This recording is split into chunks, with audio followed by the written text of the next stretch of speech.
Assalamualaikum warahmatullahi wabarakatuh. Bertemu lagi dengan saya, Nuril Esti Komaria, pada mata kuliah Sistem Digital. Pada video kali ini kita akan membahas di subjek PMK ketiga, di part ketiga. Subjek PMK ini berisikan mampu memahami konsep hukum dan kaidah ekspresi boolean serta peta Karnaug. Materi ini akan disampaikan pada pertemuan keempat dengan judul Kaidah Boolean pada Multivariabel. Oke, langsung saja ya. Kaidah Boolean pada multivariabel. Selain kaidah pada satu variabel, terdapat juga kaidah Boolean dengan variabel yang lebih dari satu atau multivariabel. Nah, pada materi ini akan dibahas kaidah-kaidah yang berlaku untuk multivariabel. Yang pertama, kaidah Boolean pada multivariabel terdapat 5, yaitu kita lanjutin dari yang kaidah sebelumnya ya. Yang sebelumnya ada kaidah 1, 2, maka sekarang kita masuk di kaidah ketiga, keempat, kelima, keenam, dan ketujuh. Nah, lumayan banyak ya, jadi tolong disimak baik-baik. Nah, kaidah yang akan kita bahas pertama kaidah 3, kaidah 4, dan kaidah 5. Jadi total ada 6 nih. Yang pertama kita masuk ke kaidah 3A. Berlaku pada hukum komutatif pada operasi N. Kita menulisnya adalah seperti ini. A titik B sama dengan B titik A. Lanjut ke kaidah 3B. Berlaku pada hukum komutatif. Sama ya. Namun ini pada operasi OR. Jadi kita menuliskannya A plus B sama dengan B plus A. Lanjut ke kaidah 4A, berlaku pada hukum asosiatif pada operasi N. Kita menuliskan dengan cara dalam kurung A titik B tutup kurung titik C. Nah, ini sama, memiliki nilai yang sama atau ekuivalen dengan A dalam kurung B titik C. Jadi, dimanapun posisi dalam kurungnya akan menghasilkan nilai yang sama. Kita lanjutkan pada kaidah 4B. Berlaku pada hukum asosiatif pada operasi OR. Jadi sama seperti sebelumnya, tapi ini operasi OR. Jadi kita menuliskannya dalam kurung A plus B tutup kurung plus C akan ekuivalen atau sama dengan A plus dalam kurung B plus C. Jadi variabel manapun yang akan dikerjakan terlebih dahulu diberi tanda kurung itu tidak akan mempengaruhi hasil akhirnya. Lanjut kita ke kaidah 5A. Berlaku pada hukum distributif. Nah, A titik dalam kurung B plus C sama dengan A titik B dalam kurung ya, ditambah atau plus dalam kurung A titik C. Ini sebenarnya mirip ya dengan kaidah matematika. Kita lanjut ke kaidah 5B.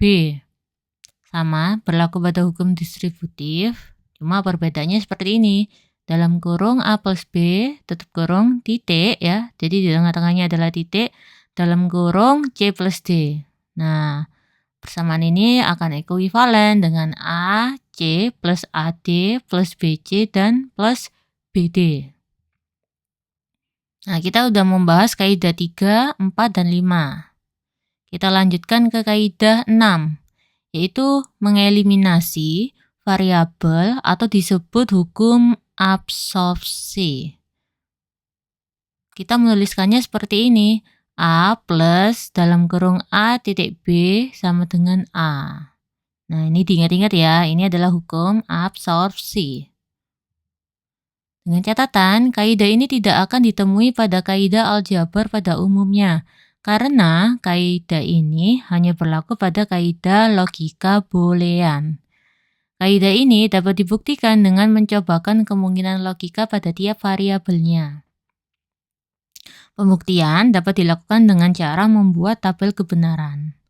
Nah, ini kita mau membuktikan ya. Jadi saya sudah membuat tabel kebenaran. Di sini ada A titik B nilainya 0001, lalu kita hitung A plus dalam kurung A titik B. Nah, hasilnya adalah 0011. Nah, ketika kita cek, ternyata dia hasilnya sama. Jadi, hasil dari A plus dalam kurung A titik B ini ternyata nilainya ekuivalen dengan nilainya A. Jadi sudah terbukti ya bahwa kaidah 6 atau hukum absorpsi. Atau dapat dibuktikan dengan melakukan pemfaktoran menggunakan kaidah 5A, lalu 2B, dan 1A. Jadi selain kita buktikan melalui tabel kebenaran, kita juga bisa menyederhanakan melalui kaidah-kaidah sebelumnya supaya ketemu hasil akhirnya sama dengan A. Nah ini ya, jadi ya, sudah melalui beberapa proses, disederhanakan dengan kaidah 5A, lalu 5B, lalu 1C, lanjut ke 2C, 2B, 1B, barulah ketemu sama dengan atau hasil akhirnya adalah A, seperti itu. Oke, kita lanjut nih ke kaidah 7A. Mengeliminasi variabel atau disebut hukum konsensus. Kita punya A plus dalam kurung inverse A titik B tutup kurung sama dengan A plus B. Lanjut ke kaidah 7B. Dalam mengeliminasi variabel atau disebut hukum konsensus. Jadi komplement A atau inverse A plus dalam kurung A titik B tutup kurung sama dengan komplement A atau inverse A plus B. Nah, catatan, kaidah ini tidak akan ditemui pada kaidah aljabar pada umumnya, karena kaidah ini hanya berlaku pada kaidah logika boolean. Kaidah ini dapat dibuktikan dengan mencobakan kemungkinan logika pada tiap variabelnya. Pembuktian dapat juga dilakukan dengan cara membuat tabel kebenaran. Nah, ini sudah dibuatkan tabel kebenarannya. Jadi, ketemu nih, kolom ini adalah A plus dalam kurung komplement titik A, komplement A titik B, lalu kolom yang ini adalah nilai dari A plus B. Ketika kita compare, kita melakukan perbandingan, maka nilainya ternyata sama. Jadi sudah terbukti ya bahwa kaidah 7A ini sudah sesuai. Kita lanjut lagi untuk kaidah 7B. Nah, ini ketemu ya hasilnya 1101, ternyata sama nih.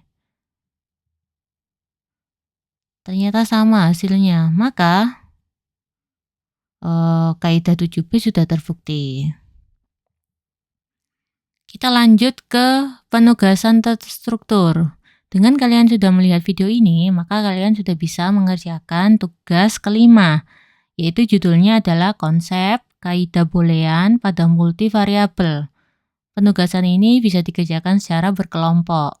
Jadi selamat mengerjakan ya. Kita sudah sampai di slide terakhir pada materi kali ini. Jadi izinkan saya untuk mengakhiri video kali ini. Jika ada salah kata, mohon maaf, saya akhiri. Assalamualaikum warahmatullahi wabarakatuh.